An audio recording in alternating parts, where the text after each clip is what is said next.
Hi everyone, Lord Crew here, and welcome to my channel. So the topic for today is the nature meta for weekend event week 120. So without further ado, let's proceed, guys. So currently, guys, there's no currently on the top 10 a nature deck or nature meta because we all know last Monday we have this latest update from Gods Unchained where they nerfed the flourish. So flourish is one of the god power, one casting cost that gives you plus one strength and one regen of your creature, right? Now they changed it to a they changed that god power into one casting cost, one heal for one of your creature and only and FYI creature, not even player. But they introduced a new god power, like Selena's Mark, where it's a two casting cost, deals one damage to any random creature of your opponent and gain one life. So that's like changes that they did in nature. So the nature deck suddenly it's been out of the on the top 10, and majority of player are switching to war where they have still have war aggro and the popularity of war control. Especially there's a new creature called Guild Enforcer who's been buffed where it's been like now majority used by a lot of deck, and this one is the Guild Enforcer.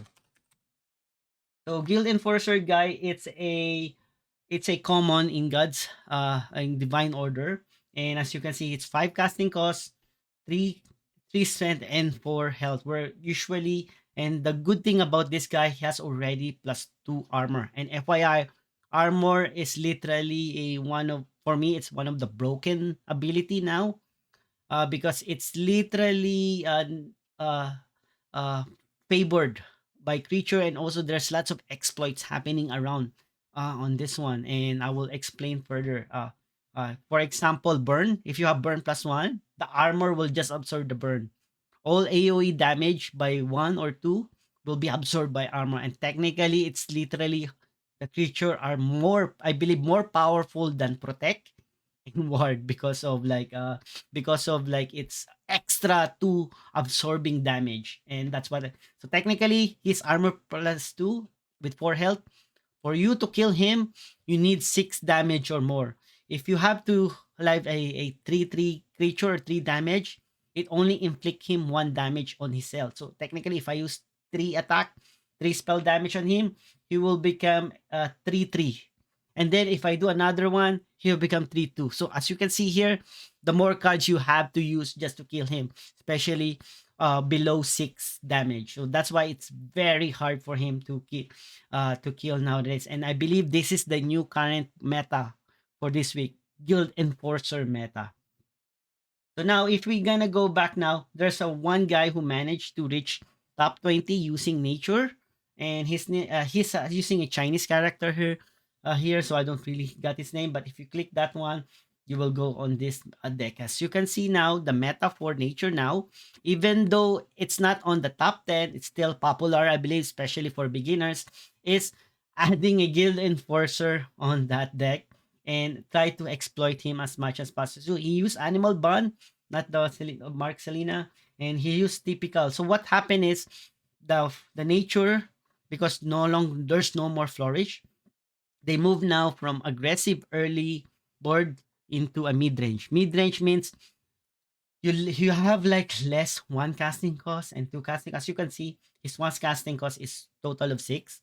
His two casting cost is total of five or seven here. Not like before, you have like total of nine, one casting cost, and eight, two casting costs. Be super aggressive early. Now it's just like a mid range. So now you're gonna wait for five turn and six turn to give more damage, especially here like the Brazen Moose and the Guild Enforcer, and you have two lightning strike for control and canopy.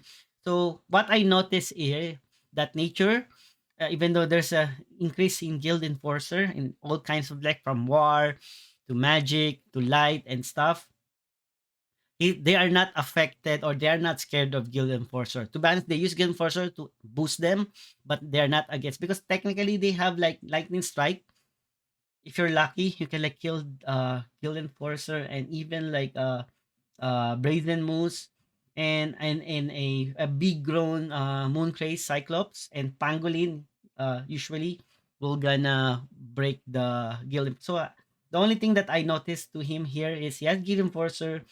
He has three total of scat, and he's relying on Sudden Bloom and Sudden Bloom for increase of uh attack and overkill. I really love Sudden Bloom. In the previous meta, I always have one copy of Sudden Bloom. For me, two Sudden Bloom is an it's not a good pair based on my experience, because if you draw these two cards and you have no creature board, he's totally like a dead card, right? So if you have like two Sudden Bloom without card on the board, it's like a dead card. And usually you utilize the overkill here. So typically Black Jaguar, canopy and board underbrush board to control the early board, and then start pumping up your big creature with rapid bear mooncraze along the way and in the third and fourth fifth guys. So there's another one who managed to get 22 wins. He's not on top 20. His name is Humon, and as you can see here, this is like a mid-range also, guys. He has like total of six uh one casting cost, total of like 2, 4, 6, 8, 10, 12. So more on two casting costs, but as you can see, he has two giant pangolin, he has guild enforcer, he has basin moose, he has fork drop and sudden dome. So I believe I like this concept of deck. Maybe he's just unlucky fighting more war control or something. But this is like a good build. So I like the idea of Omnimus on third turn. Omnimus, once you drop this on third turn or second turn, you manage to get next turn a Brazen Moose. So a lot of people are using this kind of combo. One Omnimus to get Brazen. You will never able to get Guild Enforcer because his faction is Guild, but because the Omnimus Barrow are more on 5 mana wild creature. So luckily there's only uh Brazen Moose here that is 5 casting costs here. So I think this is like a good meta to copy. So if you don't have Pyramid Warden, you can have a second Munushoyan. Usually you use this one to anti-pyramid or anti-creature with big health, especially against light. A little bit control in the early, but if I gonna tweak this one much more, I gonna reduce a little bit of two casting costs to add more medium range, because I noticed like fighting against uh war control are becoming popular, becoming stronger when it turns 7 mana and onward. They're like literally they're trying to come back and to do a counter attack there. So that's what that's majority for war control.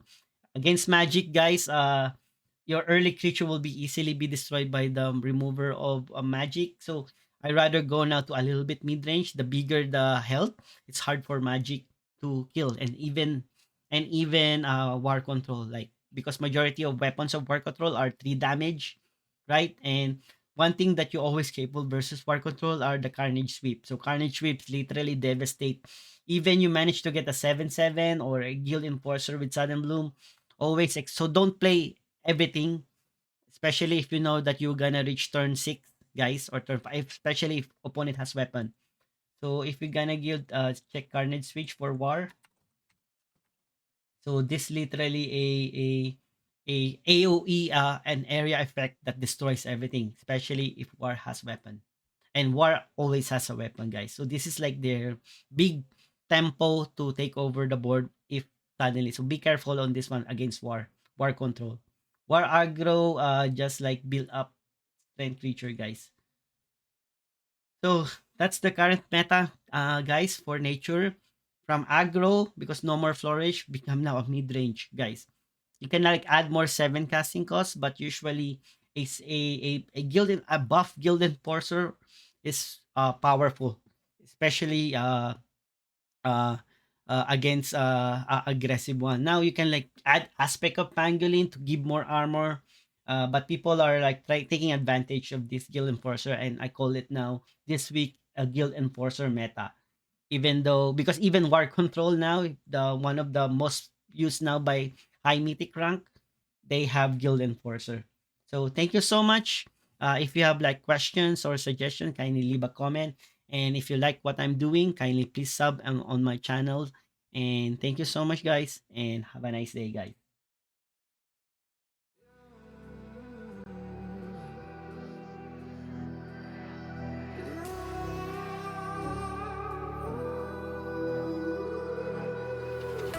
There's a distance between